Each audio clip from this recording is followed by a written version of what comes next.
Bulletin में सबसे पहले आपको खबर दें, लोधरा में तेज़ रफ्तारी की वजह से मुसाफिर वैन और ट्रैक्टर ट्रॉली में टक्कर हो गई है। रेस्क्यू ज़राए के मुताबिक हादसे में 6 मुसाफिर जाँ बहक और 16 शदीद ज़ख्मी हुए हैं। तमाम ज़ख्मियों को अस्पताल मुंतकिल कर दिया गया है। ये वाक़या लोधरा में तेज़ रफ्तारी की वजह से पेश आया, जहाँ मुसाफिर वैन और ट्रैक्टर ट्रॉली में टक्कर हो गई। रेस्क्यू ज़राए के मुताबिक हादसे में 6 मुसाफिर जाँ बहक और 16 शदीद ज़ख्मी हुए। तमाम ज़ख्मियों को अस्पताल मुंतकिल कर दिया गया है। आगे बढ़ें, आपको बताएं, अमेरिका ने कहा है कि पाकिस्तान में इजहार राय और ताल्लुक़ की आज़ादी पर पाबंदियों की रिपोर्ट्स पर तशवीश है। तर्जुमान अमरीकी महकमा ख़ारजा मैथ्यू मिलर ने प्रेस ब्रीफिंग में कहा कि बेज़ाब्तगियों के किसी भी दावे की मुकम्मल तहक़ीक़ात देखना चाहते हैं। पाकिस्तान में हुकूमत बनने से पहले उस पर तबसरा नहीं करना चाहते। किसी भी मुल्क में सियासी इत्तेहाद उस मुल्क का अपना फ़ैसला होता है। वफाकी काबीना ने इलेक्शन कमीशन और सरकारी अफसरान के खिलाफ सोशल मीडिया पर मज़मूम मुहिम चलाने वालों के खिलाफ 5 रुकनी JIT कायम करने की मंजूरी दे दी है। एडिशनल डायरेक्टर जनरल FIA की सरबराही में कायम कमेटी में ISI और IB के अफसरान शामिल हैं। ग्रेड 20 के PTA और नादरा के अफसरान भी कमेटी में शामिल हैं। वज़ीर आज़म की हिदायत पर वजारत दाखिला की समरी पर काबीना से सर्कुलेशन के जरिए मंजूरी ली गई। जाली बैलेट पेपर्स छापने और प्रोपेगेंडा में मुलव्वस अनासर के खिलाफ कार्रवाई का फैसला मज़मूम सोशल मीडिया मुहिम के जरिए अफसरान को ब्लैकमेल करने और दबाव डालकर वफादारी तब्दील करने की कोशिशों पर किया गया। JIT ज़िम्मेदारान का तयन करके मुकदमात का इंदराज और मुस्तक़बिल में सद्देबाब के इक़दाम तजवीज़ करेगी। तहक़ीक़ात के दौरान IT माहिरीन की खिदमात हासिल करने की भी मंजूरी दी गई। सरकारी अफसरान के खिलाफ प्रोपेगेंडा आइन के आर्टिकल 5 की खिलाफ वर्जी है।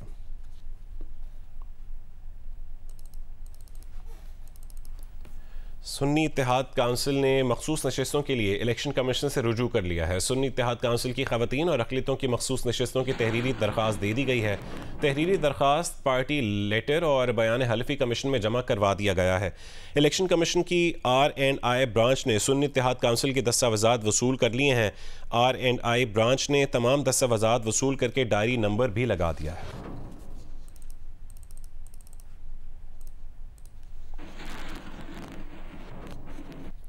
मुस्लिम लीग नून ने JUI को ना कर दी है। JUI के वफ़द ने मौलाना अब्दुल गफूर हैदरी की क़यादत में नून लीग की मुज़ाकराती कमेटी से मुलाकात की, जिसमें बलोचिस्तान में हुकूमत साजी से मुतालिक उमूर पर मुशावरत हुई। मौलाना अब्दुल गफूर हैदरी ने कहा कि JUI और नून लीग कम से कम बलोचिस्तान में हुकूमत बना सकती हैं। तहम मुस्लिम लीग नून की मुज़ाकराती कमेटी के रुकन इसाक डार ने कहा कि हम तो चाहते थे कि मिलकर चला जाए, लेकिन मौलाना आपने बहुत देर कर दी। अब हमने पीपल्स पार्टी के साथ शराकत इक़्तिदार का मुआहदा कर लिया है।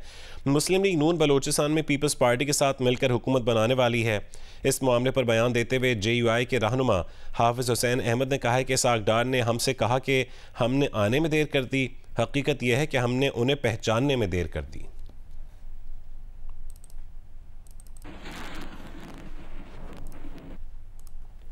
मरीम औरंगज़ेब ने कहा है कि मौलाना फजलुर रहमान हमारे लिए बुजुर्ग और काबिल एहतराम है। मुस्लिम लीग नून और JUI फेस से मुतालिक मीडिया में आने वाली खबरें हकीकत पर मबनी नहीं हैं। नून लीग और JUI में सियासी ताउन और बाहमी एहतराम का ताल्लुक है। इजलास में तय हुआ कि बलोचिस्तान में सियासी क़ुव्वतों का मिल बैठना मुल्की मफाद में है।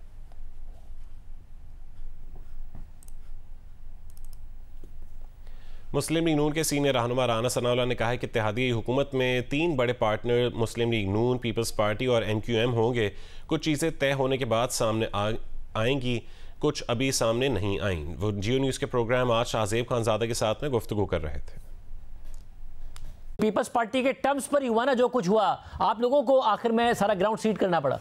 कुछ चीज़ें जो हैं वो तय होने के बाद जो है वो पब्लिक हो गई हैं और कुछ चीज़ें जो है वो पब्लिक नहीं हुई। लेकिन मामला ये है कि ये एक कोलिशन गवर्नमेंट है जिसमें 3 बड़े पार्टनर हैं। PMLN है, पीपल्स पार्टी है और MQM है। कोई अगर ये समझता है कि जो होगा उसका एक ज़िम्मेदार होगा, 2 ज़िम्मेदार नहीं होंगे, या 2 ज़िम्मेदार होंगे, एक ज़िम्मेदार नहीं होगा, मेरी ये राय और मेरी ये असेसमेंट है कि ये कोलिशन गवर्नमेंट है। जो करेगी अच्छा करेगी, सभी को क्रेडिट होगा। अगर अच्छा नहीं करेगी तो सभी को डिसक्रेडिट होगा। आप मिनॉरिटी से हुकूमत चला रहे होंगे तो कैसे मुल्क के मसाइल हल कर रहे होंगे? ये 3 जमातों की कोलिशन जो है ये तो मामले कोई नहीं। मियाँ शहबाज शरीफ साहब ने 13 जमातों की कोलिशन जो है वो 16 माह चलाई है। PTI हुकूमत बनाना चाहती है तो बना ले, हमने कब रोका है। लेकिन PTI रहनुमा शुएब शाहीन ने कहा है कि इंसाफ मिलेगा और हमारे बंदे पूरे होंगे तब अपनी हुकूमत बनाएंगे। वो जियो न्यूज़ के प्रोग्राम आज शाहजेब खानजादा के साथ में बात कर रहे थे। आपकी लड़ाई जारी है ना अदालती मुहाज पर, आपको स्टे भी मिला, नोटिफिकेशन, और अब ट्रिब्यूनल्स में भी केस है। हुकूमत का मौका क्यों जाया कर दिया आपने? देखें, ऐसी लूली लंगड़ी हुकूमत हम करके करना क्या है? अगर हमने मुल्क की खिदमत नहीं करनी, अगर मुल्क को सियासी इस्तेहकाम नहीं देना, अगर मुल्क को माशी इस्तेहकाम नहीं देना, हम हुकूमत में तब साथ देंगे जो डाका जनी के जरिए जिन्होंने जिसने भी सीटें ली हैं वो वापस करें। वो सबके सामने है कि किसने क्या जुर्म किया है, मगर आपका दावा तो ये ना कि आपके पास सिंपल मेजॉरिटी है और अदालतों से आपके हक में फैसला आएगा, तो लूली लंगड़ी कैसे रहती? अगर शुरू में आप बना लेते, उसके बाद आपको आपकी सीटें मिलती जाती और आप सिंपल मेजॉरिटी में आ जाते, जो आगे आपका दावा है। मुझे उम्मीद है इंशाल्लाह हमें इंसाफ मिलेगा।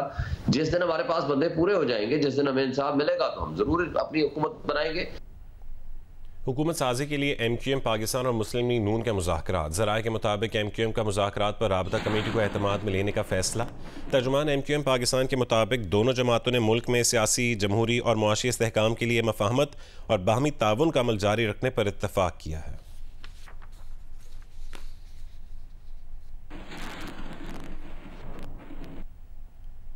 सुप्रीम कोर्ट के 6 फरवरी के फैसले पर झूठा और मनफी प्रोपेगेंडा किए जाने का इंकशाफ हुआ है। हकीकत यह है कि ज़ेर समात मामले में 2021 का कानून एक ऐसी किताब पर लागू किया जा रहा था जो 2019 में शाया हुई थी। कानून इस बात की इजाज़त नहीं देता कि किसी शख्स को किसी ऐसे जुर्म पर सज़ा दे जिसका जब इर्तकाब किया गया तब वो जुर्म नहीं था। अगर पाबंदी के शिकार किताब की अशात और तकसीम पर यह कानून लगाया भी जाए तो इस जुर्म की सज़ा 6 महीने थी, जबकि जिस शख्स पर यह कानून लगाया जा रहा था वो पहले ही 13 महीने जेल में रहा है। सुप्रीम कोर्ट ने यह भी नोट किया कि इस मामले में सेक्शन 298C और 295B लागू नहीं की जा सकती, क्योंकि इब्तदाई चालान में इन शिकों का जिक्र भी नहीं था और ना ही इसमें ऐसी तफसीलात पेश की गई थीं जो इन कवानीन को लागू करने के लिए ज़रूरी हैं। सोशल मीडिया पर सुप्रीम कोर्ट के फैसले के खिलाफ मनफी और हिजान अंगेज़ खबरें फैलाई जा रही हैं। सुप्रीम कोर्ट ने पाबंदी के शिकार किसी किताब की अशात और तकसीम की इजाज़त नहीं दी। सुप्रीम कोर्ट ने यह हिदायत और तजवीज़ भी दी थी कि ऐसे हसास मामलात पर बहुत एहतियात के साथ कानून और इस्लाम की रूह के मुताबिक अमल दरामद करना चाहिए।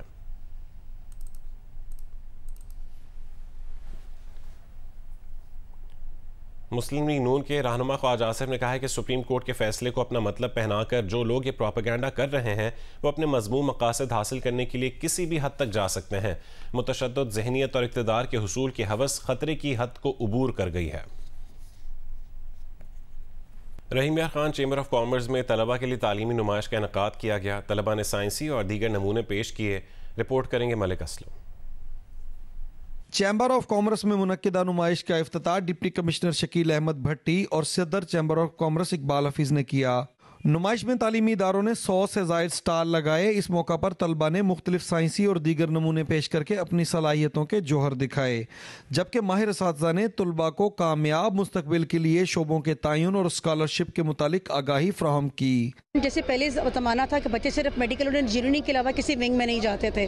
अब डिफरेंट ब्रांचेज एक्सपोजर, जैसे बिजनेस एनालिटिक्स है, लॉ है, डिफरेंट सब्जेक्ट्स का बच्चों को अवेयरनेस दी जा रही है। चैम्बर ऑफ कॉमर्स ने बहुत अच्छा स्टेप लिया और स्कूल्स को भी इसमें जो है वो आने का मौका दिया और मैं जो है बहुत हैप्पी हूँ इस चीज़ से कि लोग इस चीज़ से अपना फ्यूचर बहुत अच्छे से सिक्योर कर सकते हैं। मैं रिप्रेजेंट कर रही हूँ ग्रोइंग माइंड वर्ल्ड को। बेसिकली ये एक स्पेशल चाइल्ड सेंटर है जिसमें बहुत से बच्चे इस तरह जो autism, CP, delayed milestone, ADHD जो बच्चे अपने हाथों से खेलते हैं या एंगर इश्यूज हैं जिनके, उनके लिए हमने जो यहाँ पे ये इंट्रोड्यूस कर रहे हैं। नुमाइश में साइंस, पेंटिंग, किचन, फूड और मेडिकल के नमूने पेश किए गए जो देखने वालों की दिलचस्पी और तवज्जो का मरकज बने रहे। मलिक असलम, जियो न्यूज़, रहीम यार खान।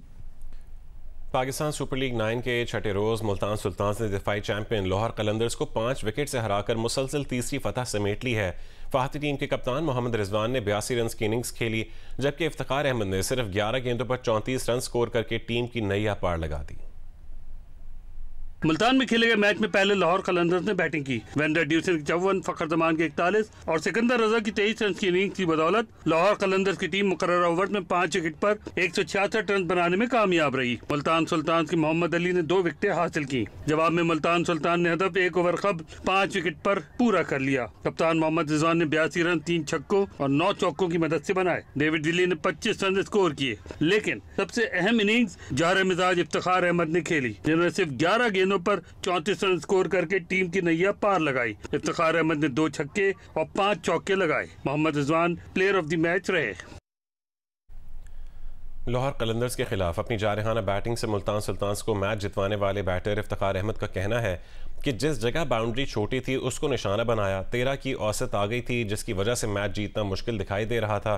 कप्तान रिजवान ने टीम के लिए मोमेंटम बनाया। यही सोच रहा था उधर ड्रेसिंग रूम में कि जिस तरफ बाउंड्री छोटी है तो वहाँ पे थोड़ा कोशिश करूँगा मारने के लिए।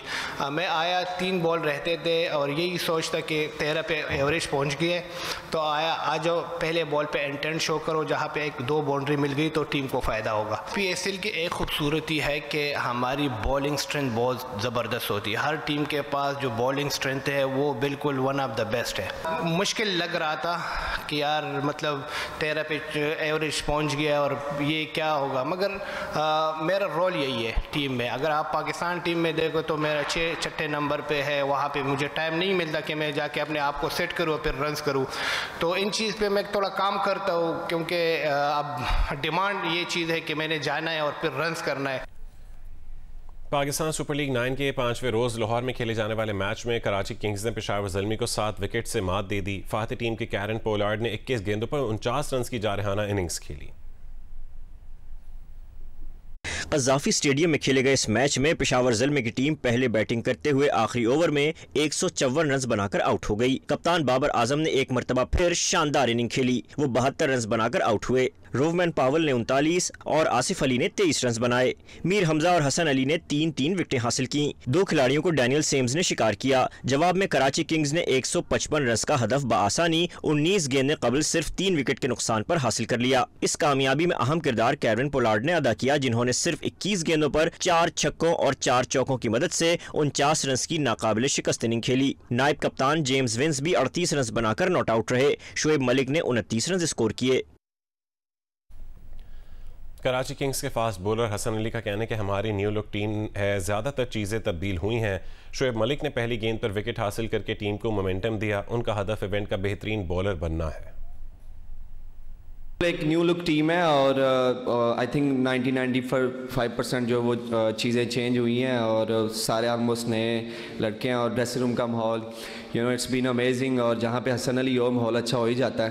एंड आई थिंक शोएब भाई ने हमें वो मोमेंटम दिया है और फर्स्ट बॉल पे विकेट्स लेना T20 में, तो जब आप मोमेंटम आपके पास होता है तो आप फिर जो है वो एक क्या लेंगे चढ़ के खेलते हैं और आपको एक कॉन्फिडेंस मिलता है एज ए बॉलिंग यूनिट। तो उन्होंने जो है वो बड़ा अच्छा स्टार्ट दिया। मुझे अपॉर्चुनिटी मिल रही है और मुझे एक प्लेटफॉर्म मिलता है जहाँ पे मैं जो है वो अपने आप को मनवा सकूँ।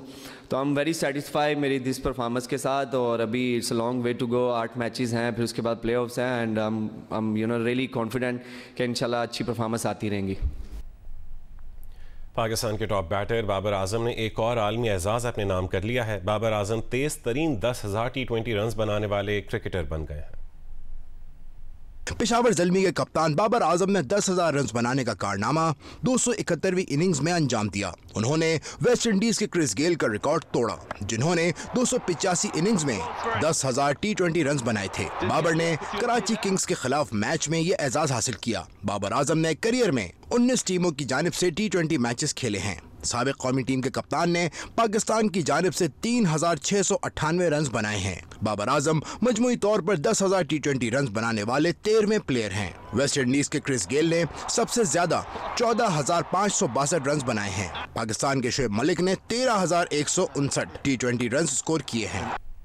पाकिस्तान के दौरे पर आए हुए डच हॉकी क्लब ने सीरीज के दूसरे मैच में सनसनीखेज मुकाबले के बाद हायर एजुकेशन कमीशन को 4-3 के स्कोर से शिकस्त दे दी। दोनों टीमों के दरमियान 3 मैचेस की सीरीज 1-1 से बराबर हो गई। सीरीज का आखिरी मैच इस्लामाबाद में 23 फरवरी को खेला जाएगा। नेशनल हॉकी स्टेडियम लाहौर में ख्वाजा जुनैद हॉकी अकेडमी की दावत पर पाकिस्तान का दौरा करने वाले हॉलैंड के हॉकी क्लब OHC बुली और HEC पाकिस्तान के दरमियान दूसरा मैच खेला गया।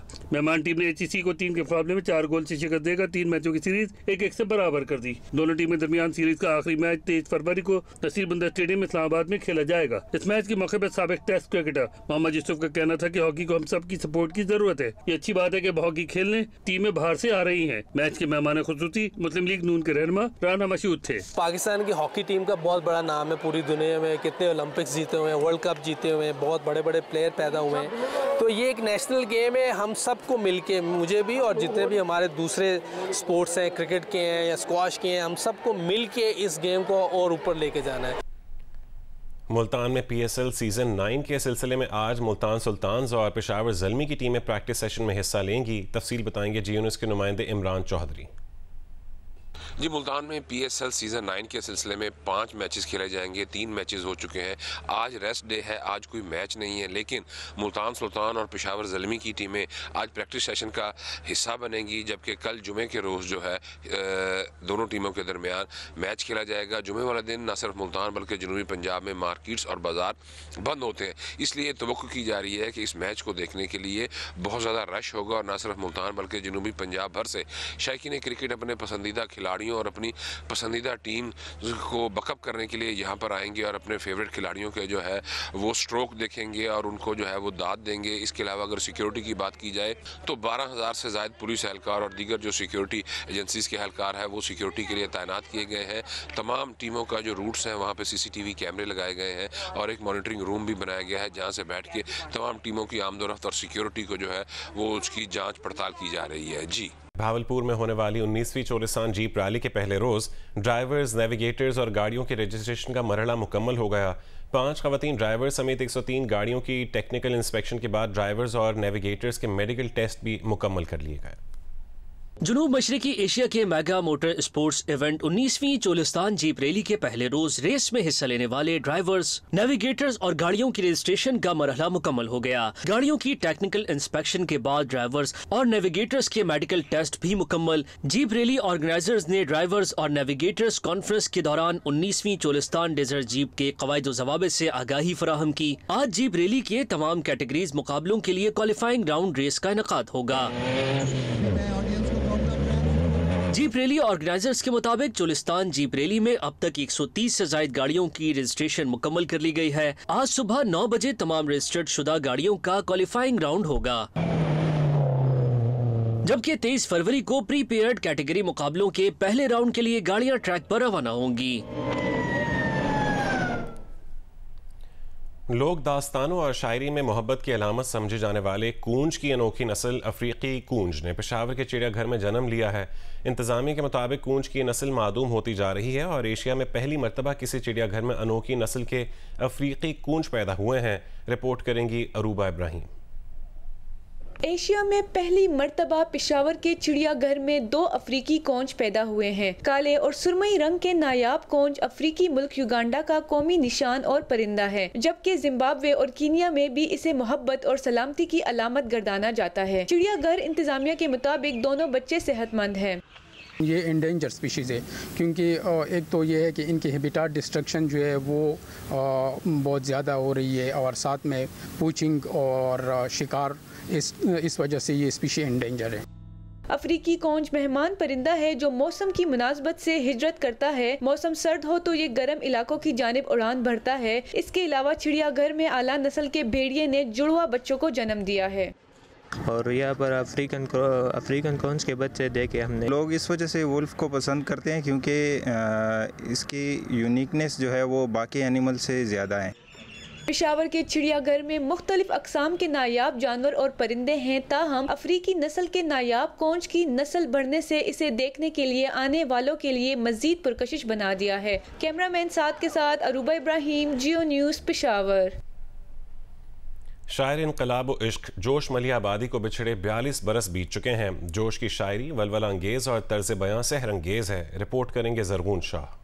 काम है मेरा तगय्युर, नाम मेरा है शबाब, मेरा नारा इनकिलाबो इनकिलाबो इनकिलाब। शायर इनकिलाबो जमालियात शबीर हसन खान जोश की हयात पुरजोश और कलाम पुरकैफ 20वीं सदी के चोटी के चंद एक उर्दू शुअरा की फहरिस्त में शामिल है। उन्हें इकबाल सानी भी कहा गया। जोश की शायरी वलवला अंगेज और तर्ज बयां सहर अंगेज है। जोश मली आबादी के कलाम में जहां इनकलाब की चमक अय्यां है, वहां उनकी शायरी से फितरती हुस्न और इश्क व मोहब्बत की शमीम भी खूब आती है।